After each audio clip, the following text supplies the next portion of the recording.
Hi, welcome back to today's episode of things you should have learned in school, but you didn't. So now you have to learn it from these streets.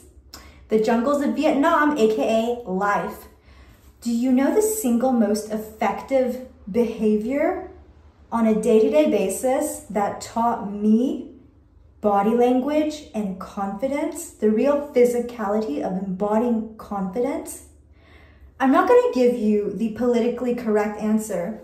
I'm going to give you a truthful answer, okay?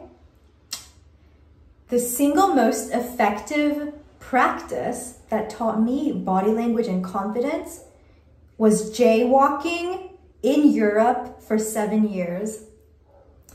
Disclaimer, if you live in the US or Germany, do not try this, okay? Unless if you're just crazy. I'm not about that, okay? You'll either get fined or you'll die or you'll offend someone's entire belief system. But anyways, on the subject of jaywalking, I'm not going to give you the right answer. I'm going to give you what actually works. So if you think about it this way, what is the most effective way to learn a foreign language? You can tell me to find a tutor, to go travel, but you know what it is? It's to date someone who speaks that language. They didn't teach you this in school, did they? But it works. And the people, those of you who have done this, know it works. So how did I learn confidence and body language from jaywalking? Let me give you an example.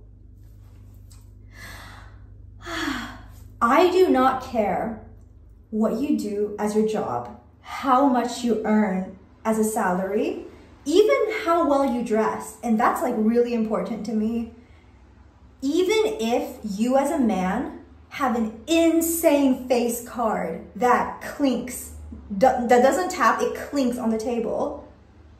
You look like a prince, you earn fuckloads of money. If I catch you scurrying across an intersection in the middle of London, like some little rat, like scared little rat, afraid of the cars,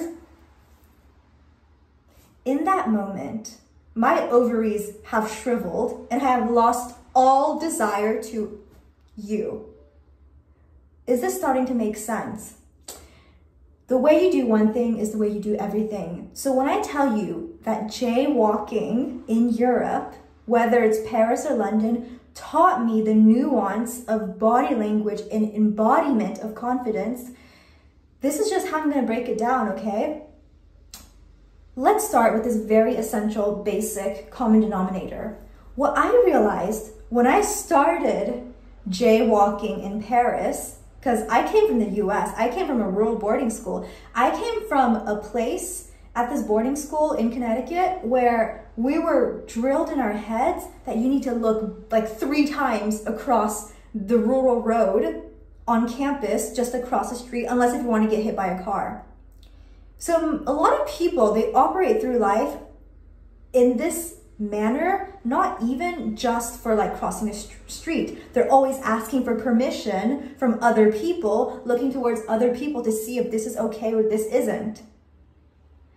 And a lot of the times, if you pay attention to these like intersections and crosswalks, oftentimes there's like one person who can sense that the cars are stopped and the light's about to change and they just go for it.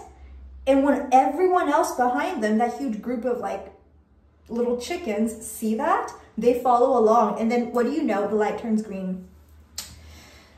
This is the lowest common denominator that I've found in all of these jaywalking situations where I've like mastered jaywalking. At the end of the day, most human beings are not evil. Most people do not leave their house in the morning wishing you physical harm and wanting to hurt each other or offend each other. Human beings, at the end of the day, no matter how traumatized we are, we lean towards supporting each other and community collaboration and action. Even all the negative behaviors we inflict on each other come from a result of deeply wanting love and appreciation. If you look at human evolution, one of the most poignant facts I learned from anthropology was The first fossils of human ancestors from like 100,000 years ago or more, what made them special was you could tell one fossil, one skeleton in this documentary I was watching, the scientists mentioned how one of their leg bones showed trauma marks from like an injury, where you could tell some of their tribesmen or fellow human ancestors, they actually helped this person heal instead of leaving them to die. That's where humans evolved from. So at the end of the day, most of the people on these roads driving these cars, they don't want to hit you and kill you for fun. Just putting this out there. Don't go through the world feeling, what can this teach us? Don't go through the world feeling like everyone is out to get you. Because most of the people on these roads waiting for you to cross, or you're trying to navigate between these drivers, as a pedestrian, listen, most of them, they do not want to hurt you. They would rather not, to be fully honest. And what I learned was the posture you embody when you want to jaywalk makes the whole difference.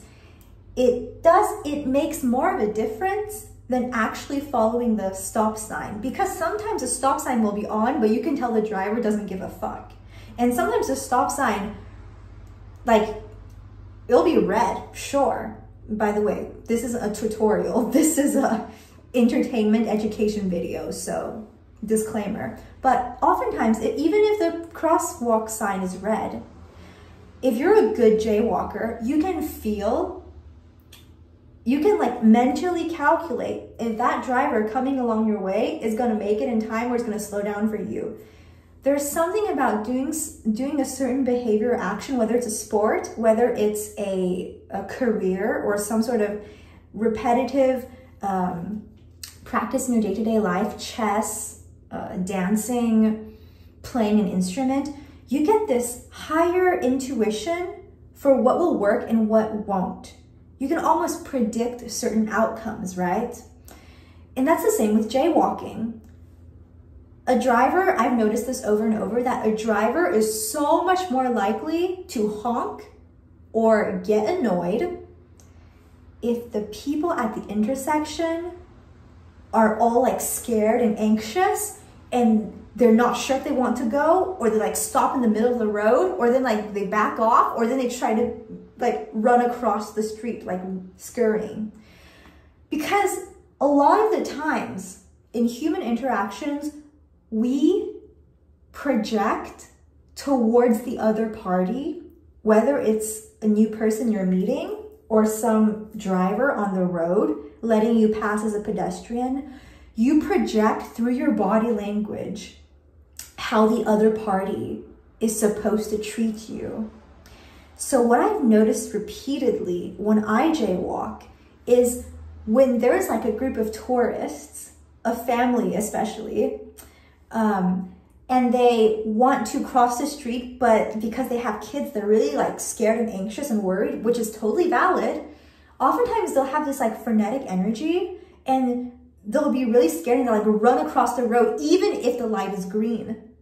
And then the drivers, you can tell a person's mood from the way they drive, right? To be fully honest, my dad told me this once, that someday you're going to be hiring people for a company or whatever, you want to date someone and you want to know them better before you proceed. One thing you got to do is you got to sit in a vehicle and observe them driving. Because if they cannot drive well, they cannot drive steady, they cannot follow the traffic instructions and be smooth, be considerate, that is not a person you want to deal with. So all that considered, you can sense how a person feels from the way they drive, right? So at these, in these jaywalking examples, I've like stored up from a day-to-day basis, like thousands, hundreds of thousands. I've noticed when you're very frenetic and you're scurrying like a little rat, like a little rodent across the street, no matter if the light is red or green, the drivers will inevitably feel kind of annoyed. But you know what other superpower I unlocked? This is when I got my PhD in jaywalking. Honestly, Paris trained me like Paris is the best place to get a PhD in jaywalking. So what I've noticed is this interesting pattern that when I hold a confident posture and I have my usual outfit, which is really well put together, and I walk with weight in my step,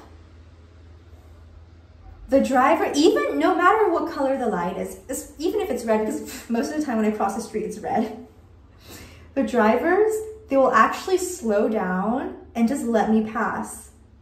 And then they'll just go on their way. They are never pissed or annoyed. They just naturally slow down. Even if it's a taxi that's in like a, and the taxis are usually like pretty rushed, right? They will always slow down for me.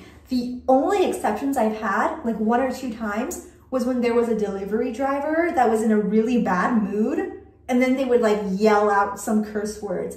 But with people like that, you've got to understand, no matter who you are, what you do, they're going to react that way because they're having a bad day. And you don't even need to waste the energy of like reacting because it's not worth it.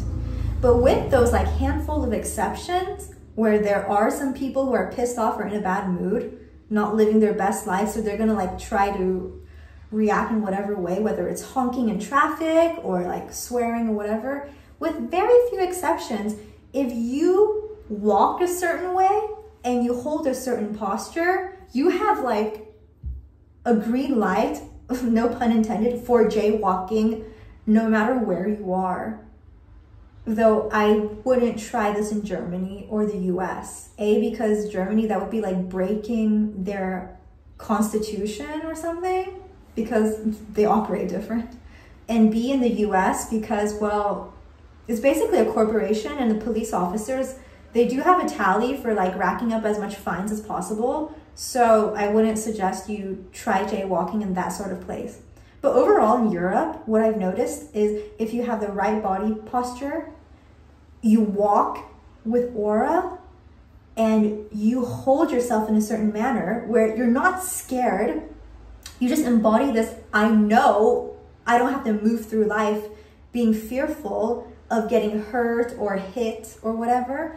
I'm not telling you, okay, I'm not telling you to walk through a major highway intersection with your eyes closed like the Mulan grandma within the Lucky Cricket. But to be fully honest, that's how I feel a lot of these times. What I've noticed, so specifically how do you embody this? Let me give you some tips. One of my Parisian friends, she told me this trick from ballet, that when you want good posture, you want to hold your shoulders far away from your ears. Donc, les oreilles loin des épaules. And then you have a certain, you heighten yourself, you extend your energy, and you project grace and steadiness. And when people witness that, they don't want to disrupt it. They want to match your energy. We as human beings, we have mirror neurons. We want to match each other's energy naturally. And if you are someone who's naturally positive, you're going to bring out those qualities in every single person you meet on your day-to-day life. If you're in a really bad mood, people are going to smell that off of you, and they're going to either try to avoid you, or it's going to trigger the same emotion in them if they're sensitive to it.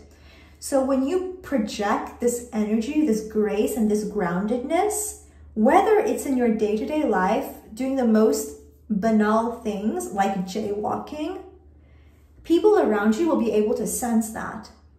So it's like things like body posture, holding your back straight, head tall, projecting grace, walking with weight in your step. Do you know what the most attractive quality in a man is? Like for me, I have noticed this in maybe less than 5 people in my life. And most of them were strangers, I think, that I just saw walking in the street. It's this certain quality. I'm sure some of you guys will recognize what I'm talking about, but it's when a person, specifically a man, walks with this feeling that their energy, their aura pierces down through the ground. And it's not a question of walking with heavy steps like bomb, bomb, bomb. No. It's this sort of ethereal groundedness that makes a man so attractive, and you feel it from the way they walk.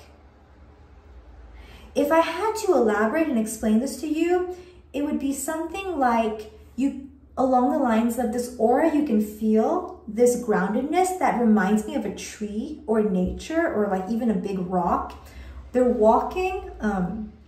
I saw one man walking like this on Pont des Arts in Paris on the way home one day from the Louvre.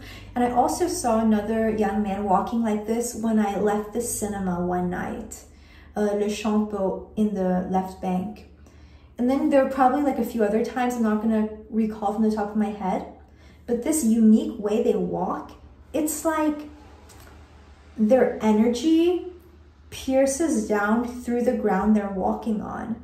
But some people who are not grounded, who are like quite unstable and just rushing from place to place, they don't look cool. They don't feel reliable or trustworthy or elegant, because that's what they project. From an energetic level, when you're rushing from place to place, scurrying like a little rodent across the street because you're afraid of cars or whatever, think of what aspect of your life in what aspect of your life you're behaving in this way. Maybe you're confident in certain departments of your life, but in others, you kind of feel like this scared, anxious little tourist trying to cross the street at a busy intersection. And another thing is, when you're confident and you have this energy, you have this knowing that you don't have to move through life being scared of attacks or danger, whether it's in jaywalking or just going through your bureaucratic affairs or in your relationships with people. When you move without this fear, the other people that you would have feared, they recognize that and they respect you. So, for example, if I'm gonna jaywalk at a massive intersection, I will do this wearing a massive fluffy white coat, and I will not even rush my steps.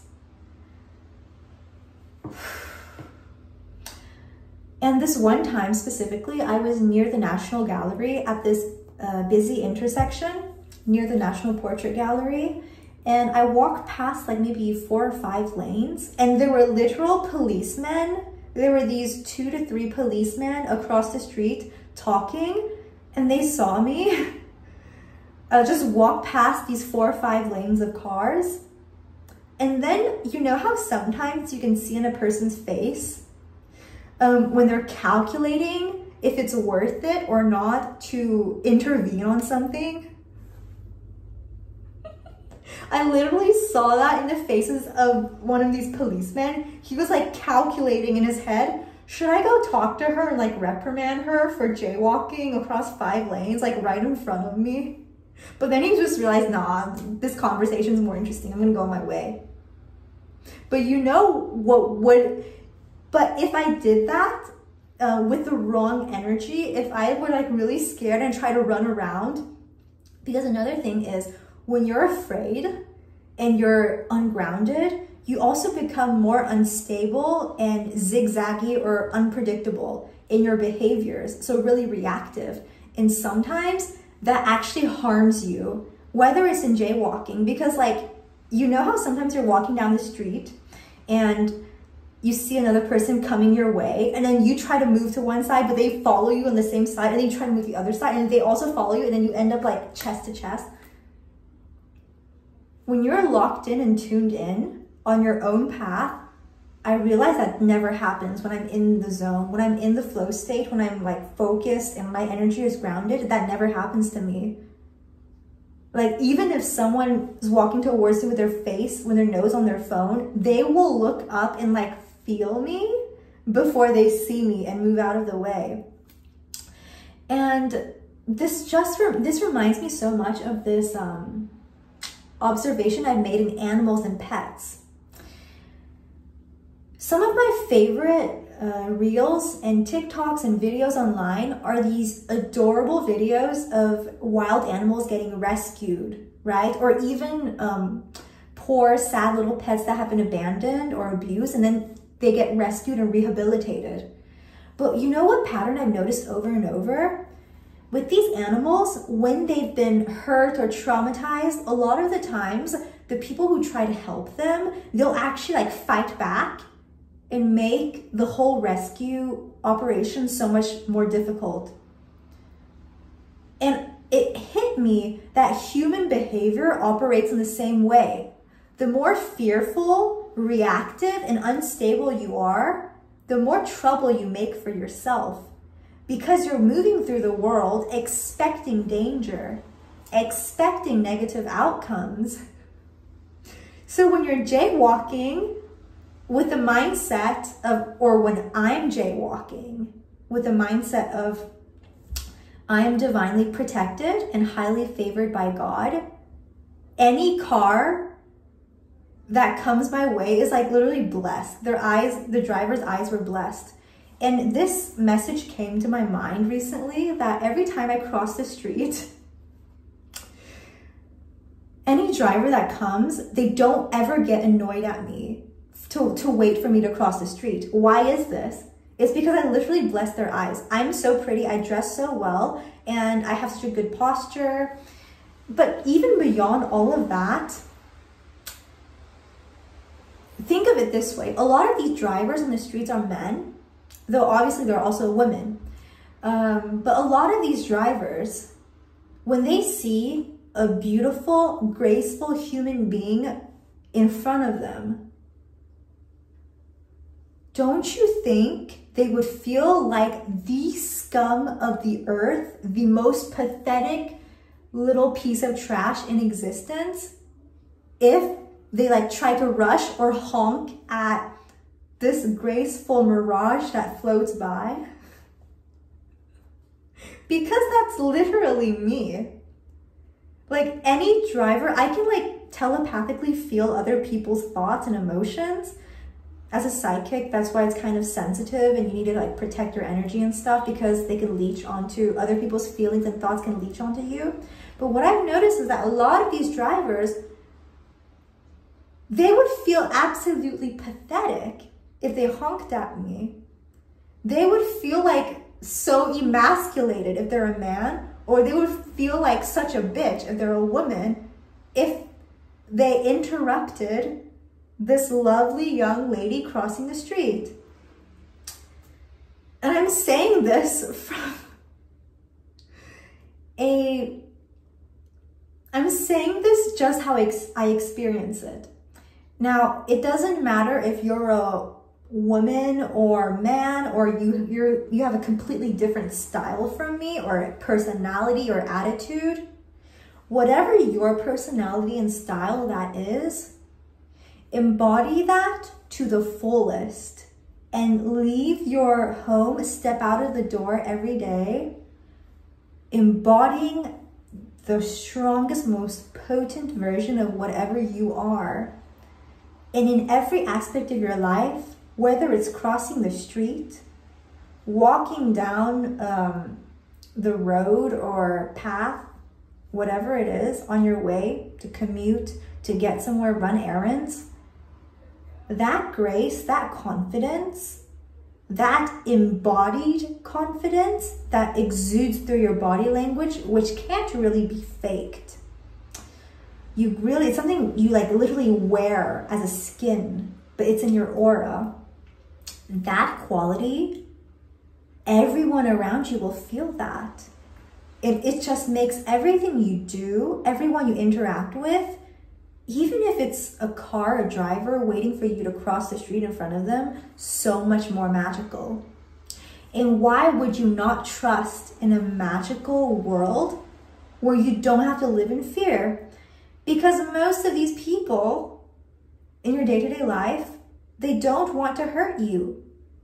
They would actually be happy for you if they can be like happy with themselves. They also like want you to go on your merry way. They want to go on their merry way. Most people don't want to actively harm you.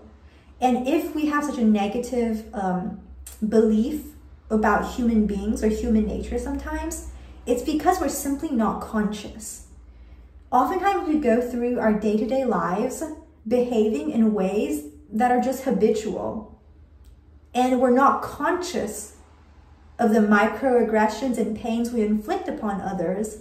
So then when we experience it to ourselves karmically, we feel like, oh, this is so awful. But at the end of the day, most people do not want to hurt you. Same with the drivers who wait for you to cross the street.